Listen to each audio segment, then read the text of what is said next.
Almoc pour vous accueillir dans la balade matinale. C'est le deuxième rendez-vous, comme je le disais en début de cette émission, et c'est un plaisir de vous retrouver pour ce deuxième rendez-vous. Aujourd'hui, nous allons parler un peu de religion, nous allons parler de violence faite aux femmes. Je suis Juanita Blavotry pour vous servir. Et à mes côtés, ce matin, Réanat Lawani, responsable de la structure Experte Concept. Bonjour madame. Bonjour Juanita. Comment vas-tu? Super bien. Un plaisir de t'avoir sur ce plateau. Le plaisir est partagé. Super. Également avec nous sur ce plateau, Laurent Afouji, coach matrimonial, celui-là qui sait réparer les cœurs brisés et même qui sait mettre ensemble les cœurs qui veulent être ensemble. Bonjour Laurent. Bonjour Juanita. Comment ça va? Je rends grâce, je pète la forme, j'espère que toi aussi. Je vais très bien. Finalement, je t'ai fait un abonnement. Hein. Ben oui, hein, surtout que aujourd'hui, les réseaux de télécommunications nous flattent avec leur bonus. J'espère que tu as emboîté leur pas ce matin. Ah oui, le bonus va s'en suivre avec une grosse tasse de thé. Ok. Lundi, c'était du thé glacé. Aujourd'hui, ce sera du thé chaud. Bon, je vais venir avec mon assiette. Oh, j'ai dit du thé. Et alors? C'est toi qui bois? Mais comment je bois dans le récipient qui me plaît? Ou bien je viens avec mon seau? Oh. Laurent, il faut... J'en prends pour la semaine. Quand c'est bon, il faut en prendre beaucoup. Mais tu y vas fort ce matin.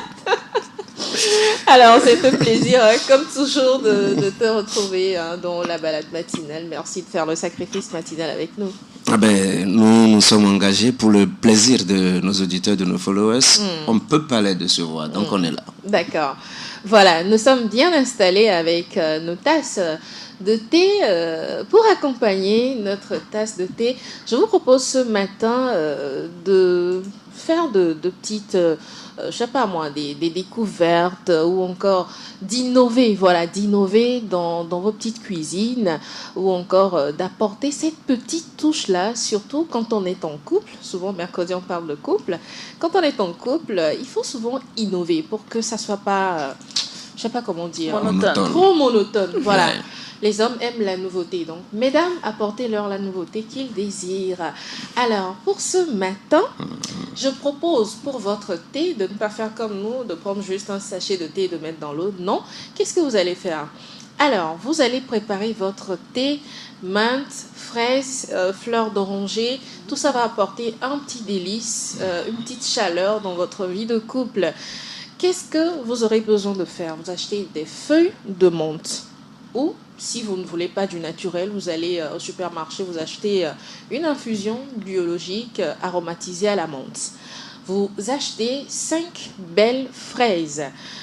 Vous achetez aussi des fleurs d'oranger. À la place des fleurs d'oranger, vous pouvez râper la peau des oranges ou encore la peau d'une grenadine, ça dépend du goût que vous voulez avoir, et vous passez à la présentation. N'oubliez pas, si vous voulez votre thé glacé, vous préparez des cubes de glaçons pour ajouter à tout ça. Voilà, on passe à la préparation.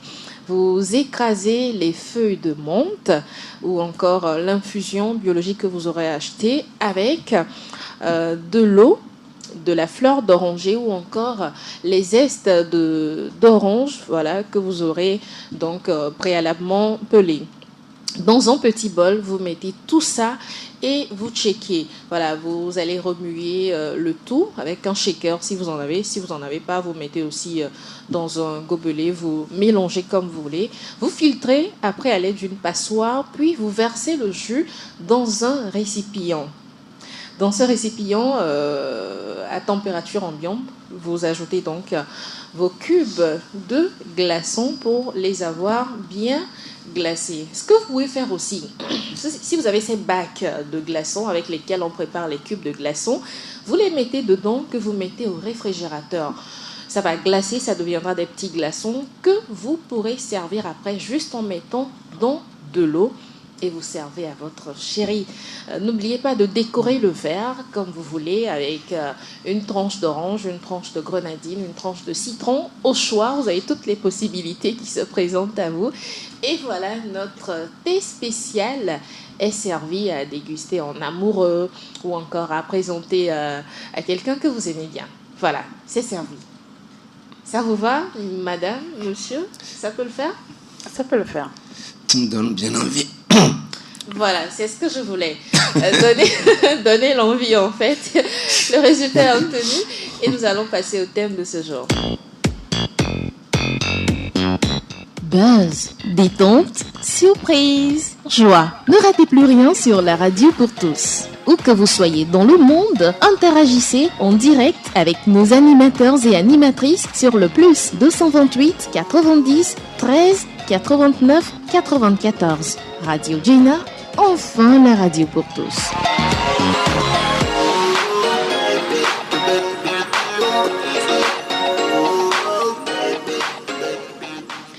Alors, le thème choisi aujourd'hui, c'est la religion, un frein à la lutte contre les violences faites aux femmes.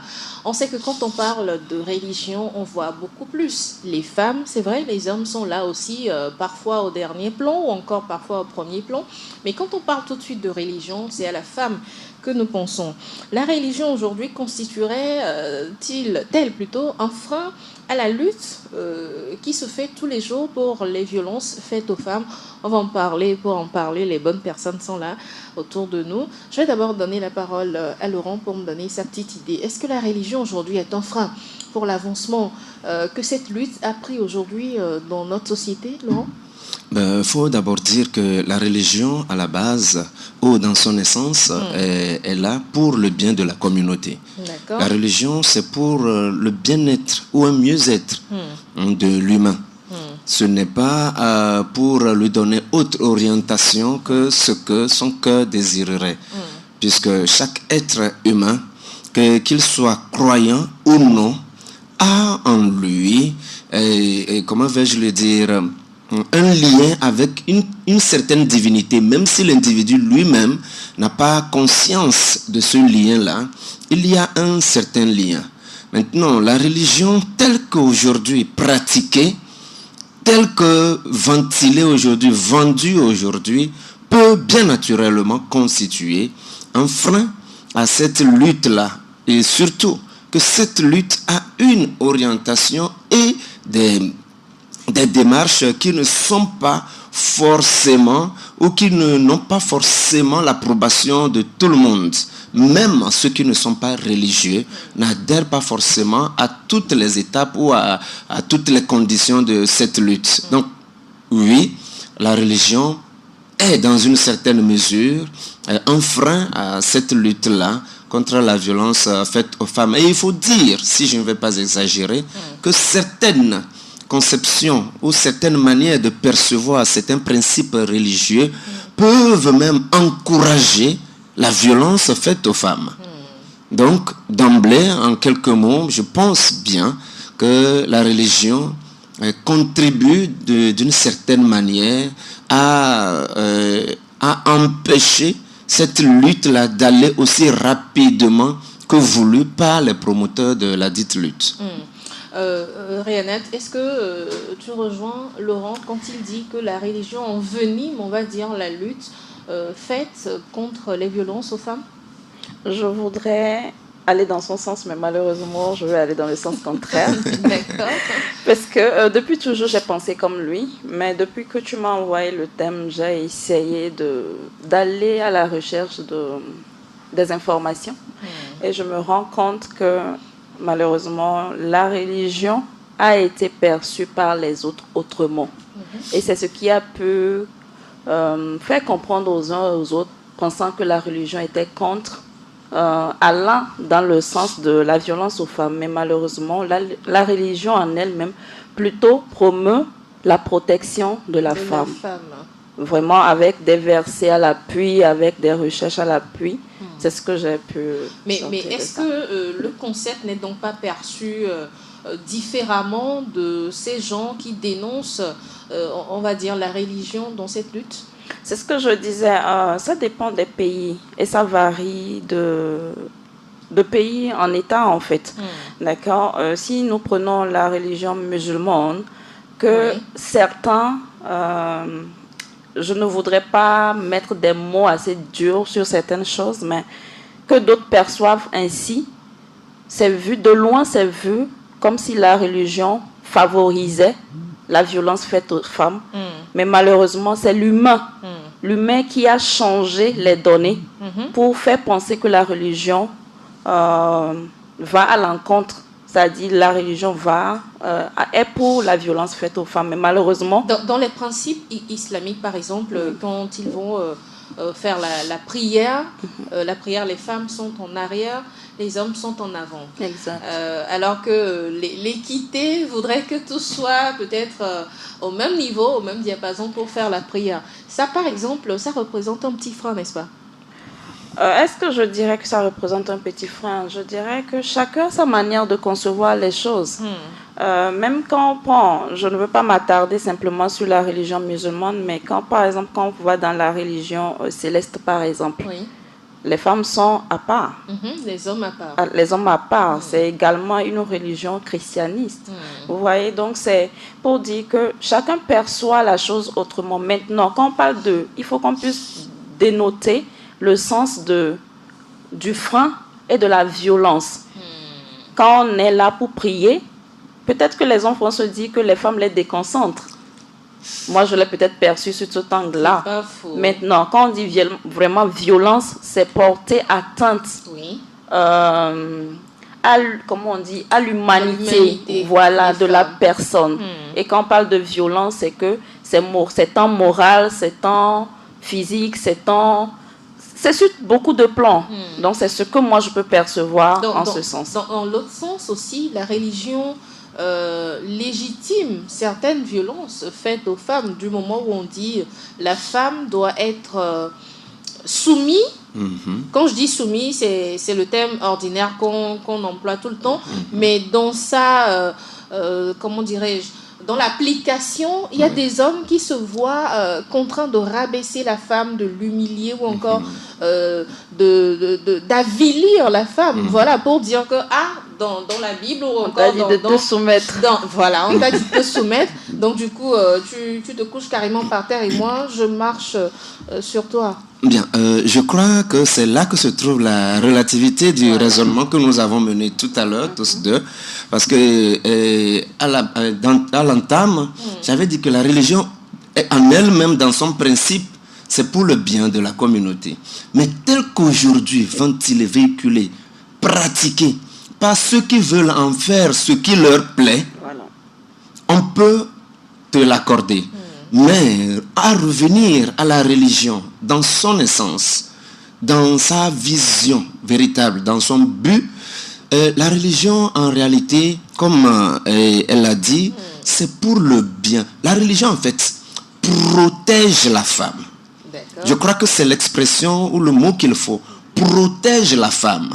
Puisque que ce soit dans la religion islamique comme chrétienne, il est dit et clairement, contrairement à ce qui est aujourd'hui déclaré, il est dit que la femme est du sexe faible. Et naturellement, tout ce qui paraît faible aux yeux de Dieu requiert une attention particulière de sa part. L'attention ne donne pas place à la violence quand même. Non, en réalité, ce qui est faible, on ne le violente pas, on le protège. Et c'est ce qui est d'ailleurs demandé dans ce qui est demandé à la femme. Quand il lui est dit de se soumettre, en réalité, c'est pour pouvoir jouir de toute la protection qu'elle mérite de la part de cet homme-là, pris, homme animal, qui, comme on le défend depuis un certain temps, pris naturellement, est assoiffé ou assoif de l'autorité, du pouvoir. Il veut gouverner, il veut dominer. Maintenant, lorsqu'il rencontre un être qui veut s'égaler à lui, ce qu'il fait, c'est le détruire, le démonter. Or, la femme est créée, est faite pour apporter de la douceur, de la tendresse, de la paix dans la société, dans la vie de l'être, de l'autre être. Maintenant, un homme, quand il aime quelque chose, qu'est-ce qu'il en fait? Il le protège, il le défend. En réalité, même si la religion ne dit pas que la femme doit se soumettre, quand un homme aime sa femme, il ne lui fait pas ce que tu as décrit là. Il ne demande pas à la femme de se coucher, ou en fait, il ne cherche pas à avilir la femme. Que faisons-nous? Nous valorisons ce que nous aimons.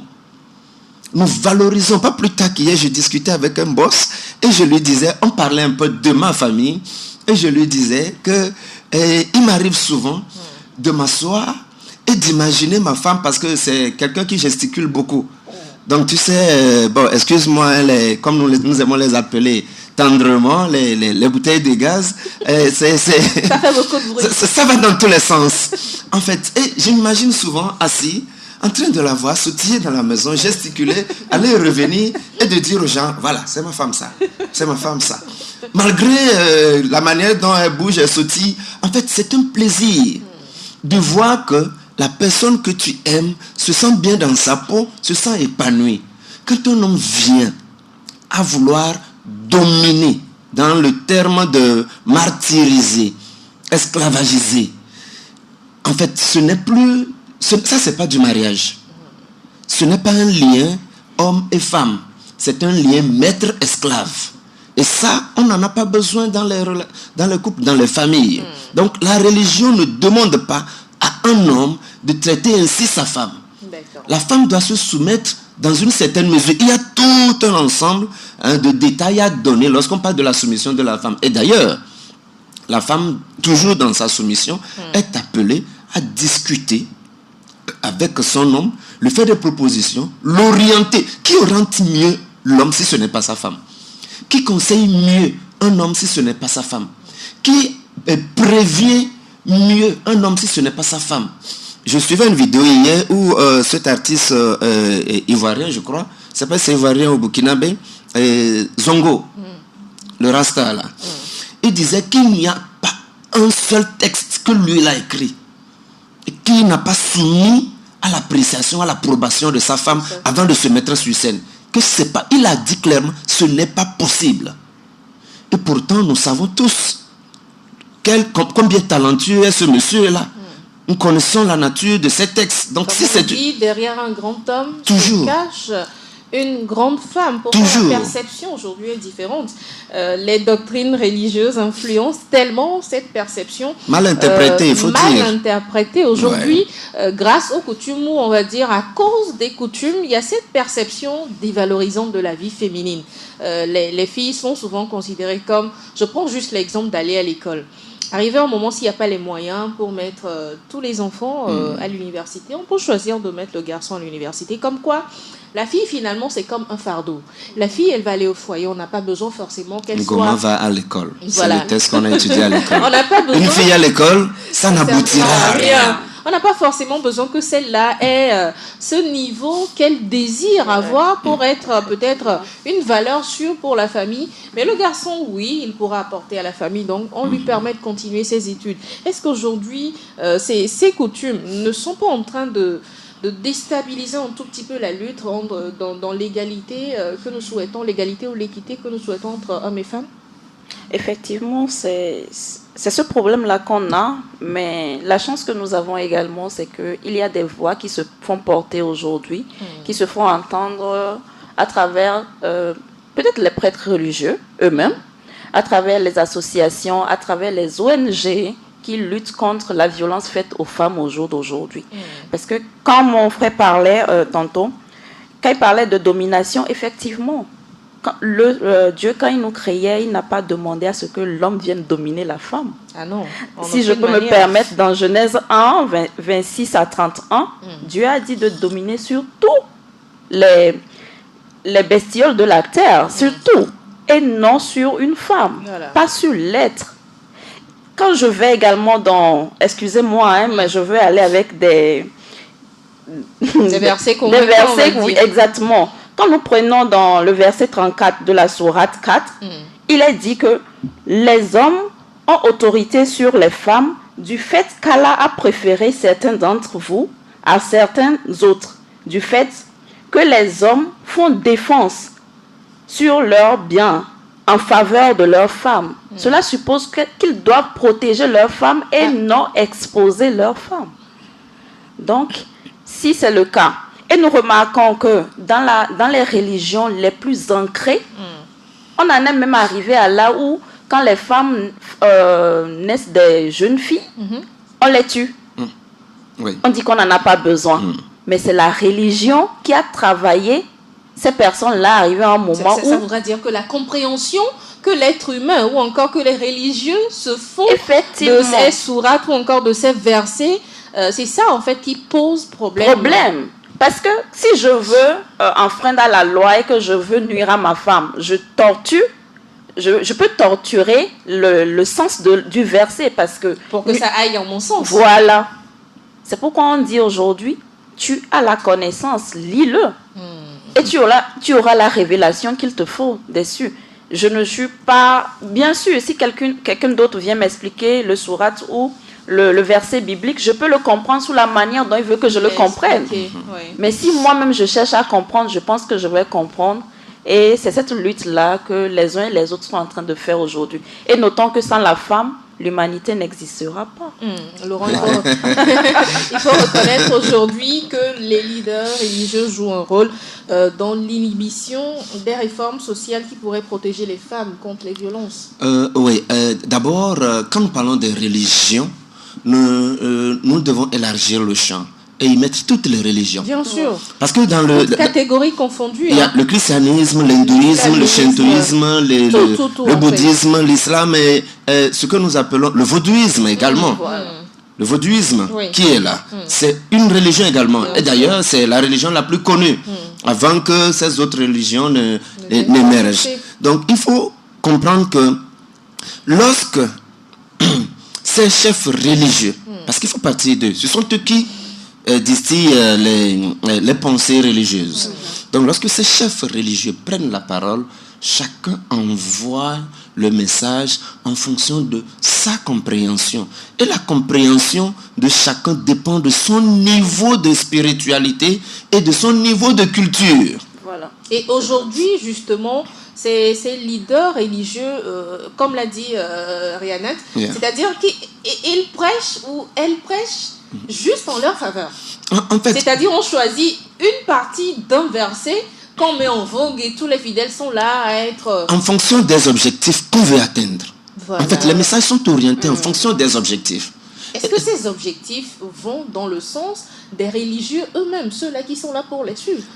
Il faut se poser la question. Je te rassure que cette question nous amène dans un autre sens qui, moi, dans mon développement, peut m'amener à réagir comme j'en ai l'habitude lorsque je ne suis pas d'accord avec eux. C'est-à-dire, pour dire qu'ils profitent des messages religieux pour servir leur propre cause et oublier ceux qu'ils sont en train de diriger. Malheureusement, c'est ce qui arrive dans la plupart de nos congrégations. Généralement, les congrégations chrétiennes. Certaines d'entre elles, je dirais. Parce que à tout bout de champ, chaque jour que Dieu fait, naissent de nouveaux pasteurs et des gens qui n'ont reçu aucune formation. Et que malheureusement, au nom de Dieu, aveuglement, les gens suivent. Celui-là, qui à peine sait lire, qui vient se présenter comme votre pasteur parce qu'on vous dit que quand Dieu inspire, on n'a pas besoin de savoir bien lire. Dans une certaine mesure, c'est vrai. Mais en réalité, ce n'est pas vrai. Parce que tous ceux que Dieu a appelés les a instruits. Bien sûr. Voilà. Sinon, ils selon son niveau. S'ils ne sont pas des vrais leaders, ils ne seront pas suivis. Ils ne seront pas suivis. Dieu les instruit toujours. Quand Dieu donne la vision, il donne la provision. Donc, au nom de tous ces objectifs poursuivis par chacun ici et là, chacun oriente le message. Ce qui fait qu'aujourd'hui, on peut percevoir ces principes religieux, ces leaders religieux comme contribuant à faire taire cette lutte-là ou à l'empêcher d'évoluer.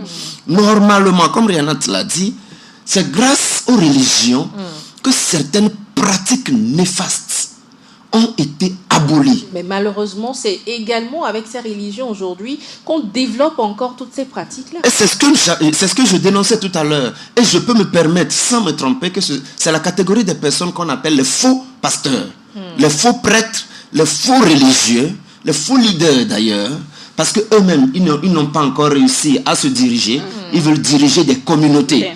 Et ce n'est pas possible que celui qui ne sait pas se diriger puisse diriger une communauté. Et c'est là qu'on vous explique des choses que visiblement, manifestement, vous-même vous trouvez incohérentes, mais que la personne s'évertue à vous convaincre, à croire que non, que chez Dieu, c'est comme ça. Je suis de ceux qui prônent la soumission de la femme. Je suis de ceux-là. Parce qu'en réalité, je le dis, une femme soumise est plus puissante que son mari à qui elle est soumise. Quand vous comprenez le concept et vous l'adoptez avec sagesse, comme je le dis bien, une femme sagement soumise est toujours belle et aimée. Une femme sagement soumise. Pourquoi j'ai mis sagement? Parce qu'aujourd'hui, il y a un autre produit qui est vendu et qui met la femme en conflit avec l'homme.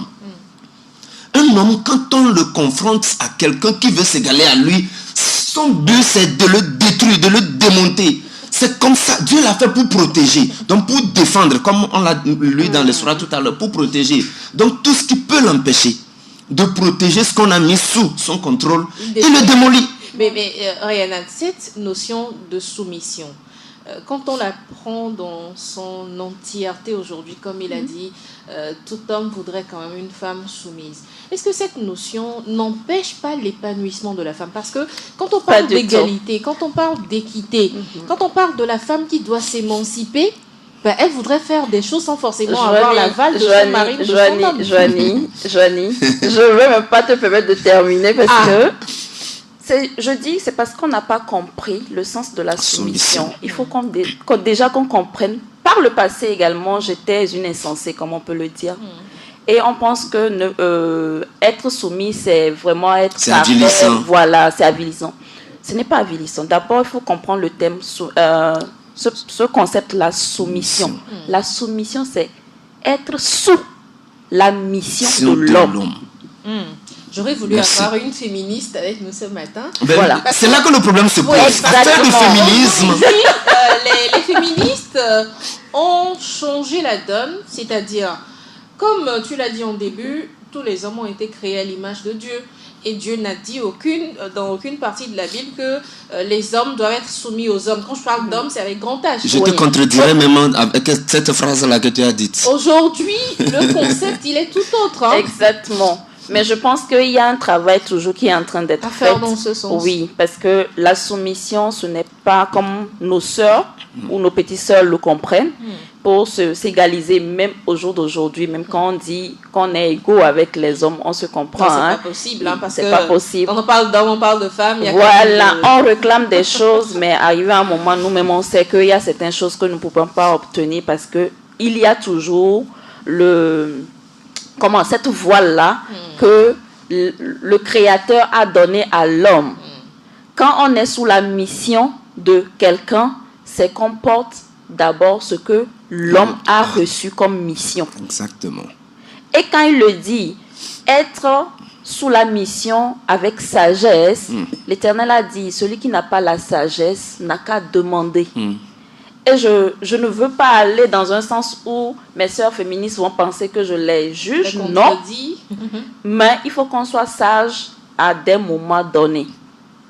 Parce que il y a ce toit-là, il y a cette protection-là qu'il y a au-dessus de nous pour que l'homme soit l'homme et que nous soyons femmes. C'est pas parce que nous sommes femmes que ça veut dire que nous sommes faibles. Et en plus, qu'est-ce que la parole de Dieu dit? La parole de Dieu dit: homme, aime ta femme et femme, sois soumise. C'est tant que musulman que chrétien que partout. Si j'ai un homme, Dieu donne à chacun ce qu'il n'arrive pas à faire. On sait évidemment que l'homme, c'est difficile à l'homme d'aimer la femme. Parce que habituellement, quand on voit une femme, elle est tellement amoureuse de son homme, elle est prête à tout. Tandis que quand on lui dit, soumets-toi, il y a un problème. Parce que je n'ai pas compris. Mais si je comprends que être sous la mission de mon homme, c'est ce qu'il a reçu comme charte pour faire sa vie sur terre, et c'est cela qui doit nous conduire. Pourquoi on dit quand tu épouses un homme que tu dois aller là où l'homme est? Pourquoi l'homme ne suit pas la femme? Et que c'est nous qui devons suivre l'homme. Donc il y a quand même quelque chose, arrivé à un moment donné, il faut qu'on puisse comprendre. Même les grandes femmes, les grandes actrices qui ont fait ce monde, quand vous les observez, au boulot, elles sont hommes au boulot en tant qu'hommes pour exercer leur autorité. Mais quand elles rentrent dans leur foyer, c'est autre chose. C'est autre chose. Ouais. Donc la sagesse. Merci. Je pense que dit comme ça, il va falloir que les mouvements féministes et les réformes religieuses se mettent ensemble, qu'elles collaborent avec les mouvements religieux pour réinterpréter les textes. Ça n'arrivera pas. Que ça aille dans le sens de la lutte contre les violences. Ça n'arrivera pas. Comment ça? Je te le dis comme une prophétie, ça n'arrivera pas. Le monde va de mal en pis. Et les tendances qui viennent sont de plus en plus en contradiction avec les normes sociales les plus équitables, les plus logiques qui soient. Tout ce qui vient aujourd'hui est contre ce qui est préétabli. Si tu fais une bonne analyse, même ce que les animaux ne peuvent pas admettre dans leur monde, c'est ce qu'on veut, on veut intégrer à l'humain dans son quotidien aujourd'hui. Donc, vouloir que ces tendances féministes fassent une avec les tendances religieuses, ça ne risque pas d'arriver, puisque d'abord, quand tu parlais tout à l'heure, je t'avais dit que je te contredirais sur ce plan-là. Désolé, hein, ça m'amène à rentrer dans sous une autre de mes casquettes, pour dire que Dieu n'a pas créé homme et femme à son image. Ah, Oui. voilà une autre vérité qui sort aujourd'hui. Dieu a dit, créons quoi? L'homme à notre image. C'est ce qu'il a dit. C'est ce que Dieu a dit. Et il a créé l'homme à son image. À leurs images. Oui. À leurs images, parce qu'ils sont trois en un. Ah. Et sur les trois, si on peut me le permettre, il n'y a pas femme. Et il y a le Père, il y a le Fils, il y a le Saint-Esprit. Donc il n'y a pas de femme. Il n'y a pas de femme. D'accord? Non, j'aimerais qu'on comprenne. Parce que, pris tel que tu le prends, c'est comme cela que c'est ventilé. Et cela je voudrais que tu arrêtes parce qu'on est en train d'endoctriner un peu. Non. Je veux clarifier. Ça risque de porter à contradiction. Tu sais, avant de pouvoir penser une plaie, il faut bien nettoyer, enlever tout ce qui est pu. Et en fait, ça va certes faire mal, mais le résultat sera bon. On ne va pas passer la main ou pas passer la pommade juste dessus au risque de... Non, permettez. Quand je le dis comme ça, c'est pour dire quoi? Quand Dieu a dit créons l'homme à notre image, ils ont créé l'homme à leur image. C'est pas la suite. Parce que quand il a créé, il a dit, il a tout fait, il a dit, c'est bon, j'ai fini. Et tout ce que j'ai fait est bon. C'est pas la suite, il s'est dit, il manque quelque chose à l'homme. Il n'est pas bon que l'homme soit seul. C'est ce que la parole dit. Il n'est pas bon que l'homme soit seul. Quand il parlait de l'homme, il ne parlait pas de la femme, parce qu'il n'avait pas encore créé la femme. Je lui ferai une aide semblable. C'est là qu'intervient la femme. Dieu a créé la femme. Ça, c'est une parenthèse. Je vais la fermer tout de suite. Oui. Dieu a créé la femme selon le cœur, les besoins de l'homme. Il a créé l'homme à son image, il a créé la femme selon le cœur, les besoins, les aspirations de l'homme. Je ferme la parenthèse. On y reviendra peut-être dans une autre émission s'il le faut. Maintenant, il faut préciser que s'il est demandé aux religieux ou aux féministes de faire un avec les religieux, alors là, vous dépossédez les féministes de leur matière. Parce que leur matière, c'est la femme. C'est la femme, et il faut à tout prix mettre la femme au même piédestal que l'homme. En fait, moi je le dis, je ne sais pas pourquoi, mais si je dois renaître, c'est en tant qu'homme, parce que je ne peux pas être femme. La femme souffre trop. La femme a trop de charges sur ses épaules. Je ne peux pas. Moi, en tant qu'homme, Je sais que Dieu m'a doté d'une capacité indéfinie, incommensurable. Oui, mais je redoute, je crains la puissance de la femme. Je peux décider de te détruire aujourd'hui. Juanita, je ne vais pas traverser la route. On va me stopper dans mon élan. Mais quand toi tu le décides, même les voitures ne peuvent pas t'arrêter. En tant que femme, pas parce que les gens vont s'allier à toi, hein, mais dans ta tête, de la manière dont ça va dans tous les sens. Et les idées viennent comme si on avait ouvert, je ne sais pas, une rivière sur la mer. Non, ça vient. Et la femme, dans son être, si elle veut mettre tout ça là, c'est comme une infusion. Il y a tout dedans. Si elle prend, généralement, elle n'enlève pas certaines choses déposées. Elle prend dans l'ensemble. Et quand elle t'envoie, mon gars, c'est mort. Donc moi, je ne suis pas prêt à lancer ce combat-là. Si c'est un homme qui le dit, je veux bien y croire. Non, mais il faut le croire. Non, moi, je ne peux pas porter grossesse. Ça là, au moins. Je dis Dieu, merci de m'avoir fait homme. Je dis, je veux bien y croire parce que ça reste encore une possibilité. Parce que quand une femme commence à mener une lutte, il y a encore d'autres hommes encore qui viennent l'empêcher dans l'avancement de cette lutte. Alors, nous avons plus que 4 minutes avant la fin de cette émission. Je souhaiterais quand même qu'on aborde cet aspect. Le mariage forcé aujourd'hui, c'est vrai que c'est la religion qui a contribué à bannir le mariage forcé, mais c'est cette même religion aujourd'hui qui contribue encore à renforcer le mariage forcé dans certaines communautés. Oui, Joanie, ce que je pourrais dire par rapport à ça, c'est que mon frère disait entre-temps, ça dépend, la révélation vient selon la maturité de chacun. Permets-moi, aujourd'hui, c'est parce que nous avons été colonisés. Entre-temps, l'évolution est venue, que nos yeux se sont ouverts sur certaines choses. Et nous nous disons qu'il y a certaines pratiques que nous ne pouvons plus faire aujourd'hui. Mais est-ce que ces coins reculés qui continuent pas à faire ce mariage forcé ont compris le sens de la chose? En allant même dans le sens du mariage forcé, il y a même l'excision qui continue par se faire. Oui. Mais est-ce qu'ils ont compris le bien fondé? Ils ont compris qu'en faisant ça, ils détruisent quelque chose de la femme ou l'humanité même de la femme. Donc, je dirais que c'est une lutte qui doit continuer. Peu importe le temps que ça prendra, ça viendra. Mais malheureusement, mon frère l'a un peu abordé. Si les femmes féministes et les prêtres religieuses peuvent s'accorder, pourquoi pas? Moi, je n'exclus pas l'évolution. La transformation, je ne l'exclus pas.